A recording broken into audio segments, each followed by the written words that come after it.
आप बरसाना की मुखिया हैं, अर्थात हम सब की मुखिया आप हैं। अब आप ही हमें बताइए करना क्या है।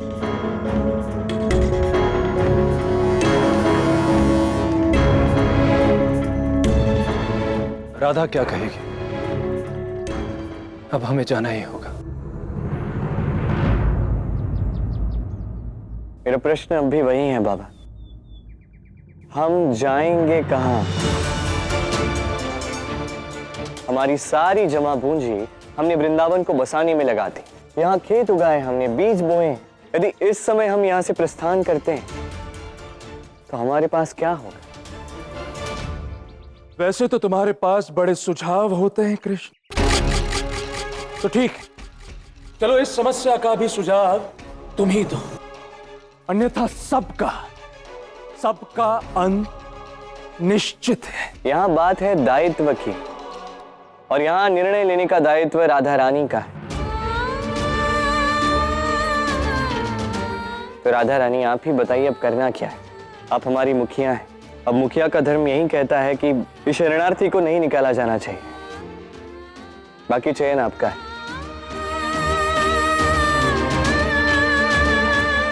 हम सबको ज्ञात है कि आप हमारी वही राधा रानी हो जिसने महाराज कंस को परास्त किया है, जिसने उनके भेजे हुए असुर का संहार किया है। तो हमें पूर्ण विश्वास है कि इस समस्या का उपाय भी आपके पास अवश्य होगा। क्या मैं उचित कह रहा हूं राधा रानी? मैं यहाँ सबके साथ इस समस्या का समाधान ढूंढने ही आई थी कृष्ण, किंतु तुमने मुझे आभास दिला दिया कि इसका समाधान मुझे अकेले ही ढूंढना। जैसे अब तक मैंने सारी कठिनाइयों का हल अकेले ढूंढा, इस बार भी मैं स्वयं अवश्य ढूंढूंगी।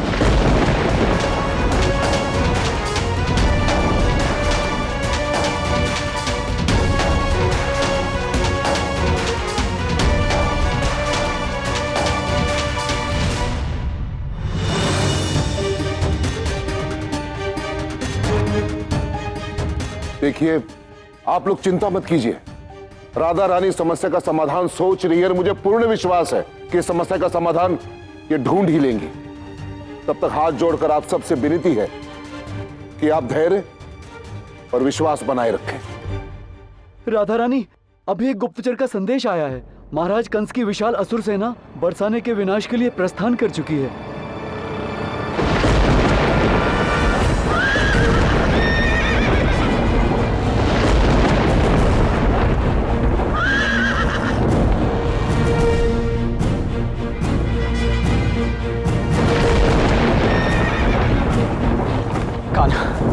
अब समय आ गया है, हमें यह युद्ध लड़ना ही होगा।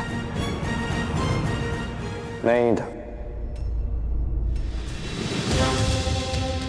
किंतु क्यों कान्हा? जब हम अपनों की रक्षा कर सकते हैं, जब उनकी सहायता हम कर सकते हैं, तो क्यों ना करें? क्यों ऐसे असहायों की भांति हाथ पर हाथ धरे बैठे रहे? ये मेरे लिए सरल नहीं है, आप जानते हैं था। सर्वज्ञाता हूं, फिर भी इस गाथा में अपना पात्र निभा रहा हूं। विधि के विधान को घटते हुए देख रहा हूं, राधा को कष्ट और पीड़ा में देख रहा हूं, केवल इसलिए कि वो इन विकारों से मुक्त हो जाए, उनसे लड़े, उन्हें परास्त करे। इस यात्रा में पग पग पर मैं कष्ट और पीड़ा भोग रहा होता। ये मेरे लिए सरल नहीं है।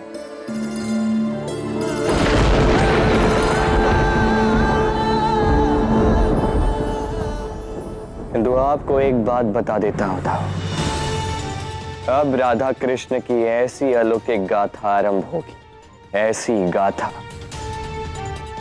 जो भी इस गाथा का साक्षी बनेगा स्तब्ध रहेगा।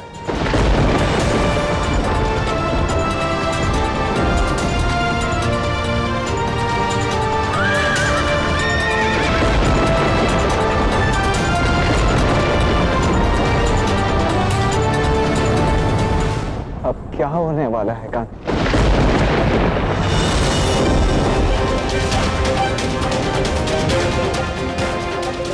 राधा रानी, कहां जा रही हैं आप? राधा, राधा कहां जा रही हो? रुको। कंस की विशाल सेना तो इस दिशा से आ रही है, तो फिर राधा रानी विपरीत दिशा में क्यों चली गई? इससे पहले कि कुछ अनुचित घटित हो, मुझे यमुना जी को जाके सूचित करना होगा।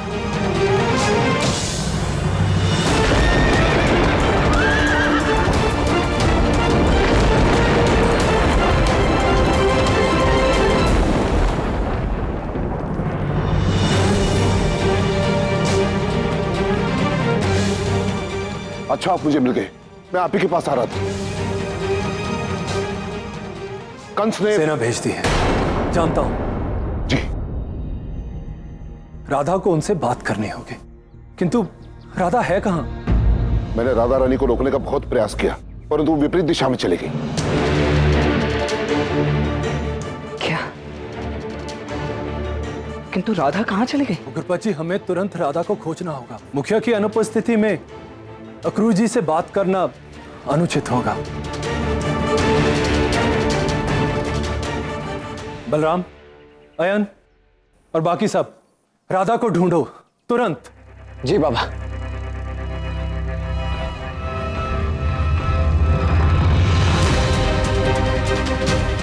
राधा!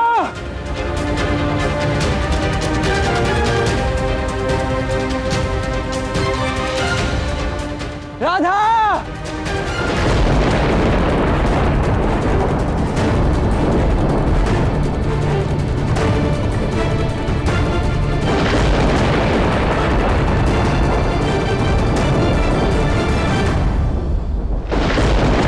वार्ता का समय निकल चुका है नंद जी। महाराज कंस आदेश दे चुके हैं। क्षमा करें अक्रूर जी, किंतु हमारी राधा रानी कहीं चली गई है। कदाचित उनके पास इस समस्या का कोई समाधान हो। कम से कम उनके आने तक का समय हमें दे। क्षमा कीजिए, किंतु आपका समय समाप्त हो चुका है। महाराज कंस के आदेशानुसार आप पर आक्रमण करना ही होगा।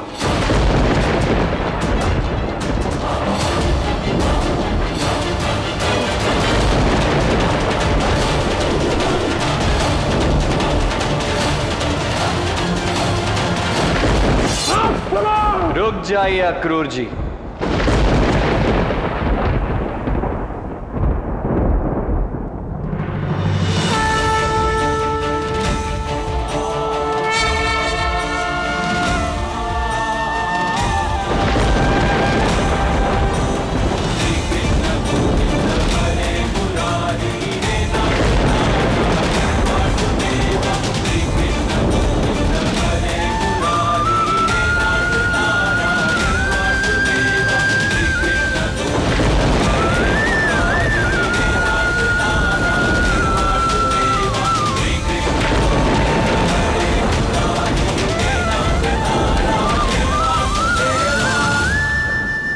आप आक्रमण नहीं कर सकते।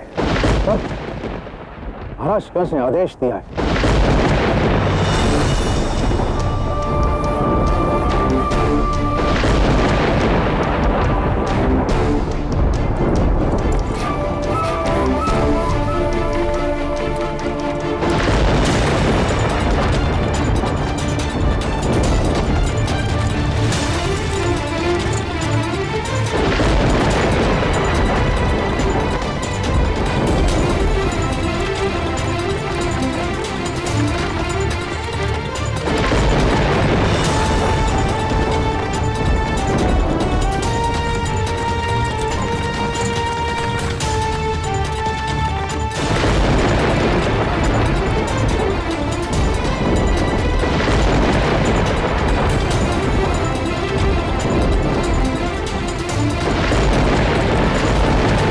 ये सब क्या? महाराज कंस का कर। पूरी 500 बैलगाड़ियां था।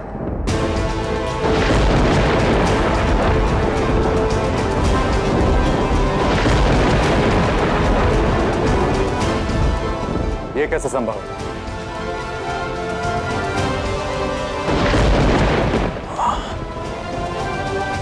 ये कैसे संभव है? सैनिकों, जाओ और निरीक्षण करो।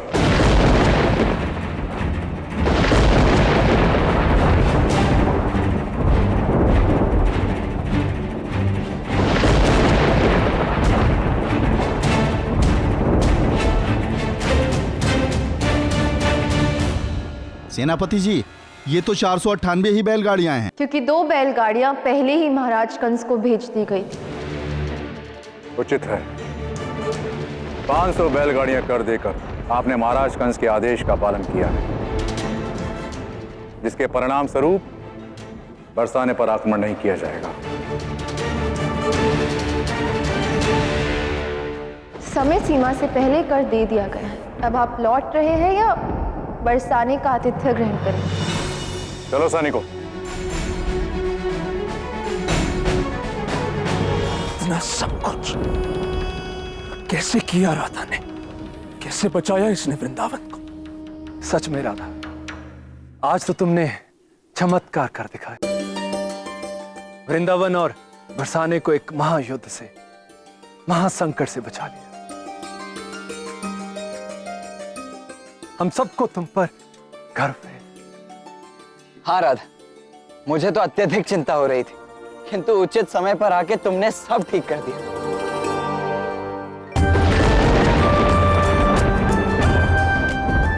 राधा रानी की, राधा रानी की, राधा रानी की, राधा रानी की, राधा रानी की। पहले तो संकट की घड़ी में मेरा साथ नहीं दिया,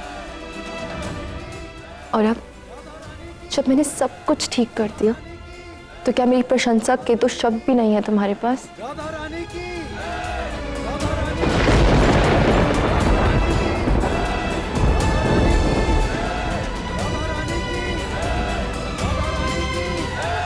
शांत!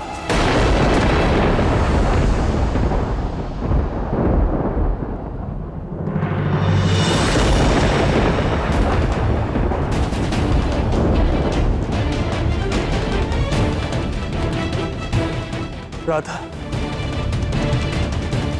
बताओ कैसे किया तुमने ये? 500 बैलगाड़ी कर कहां से लाई तुम? कैसे संभव हुआ ये?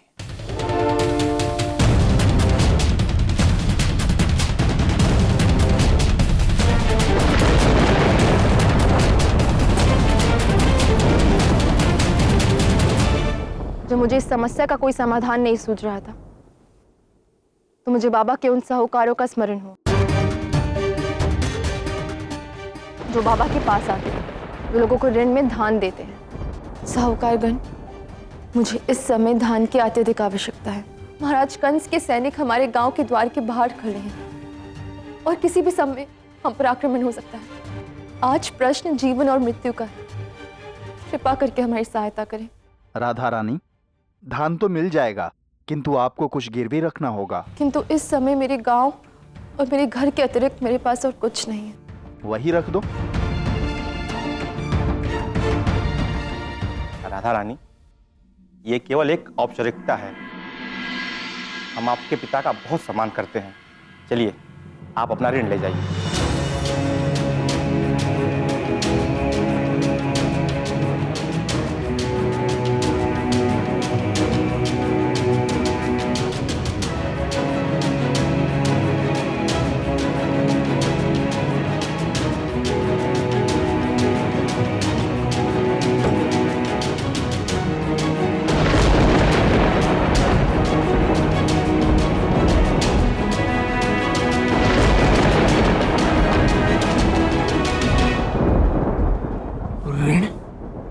तुम ऐसा कैसे कर सकती हो राधा? केवल वृंदावन को बचाने के लिए तुमने अपने पूरे गांव को, पूरे बरसाना को संकट में डाल दिया।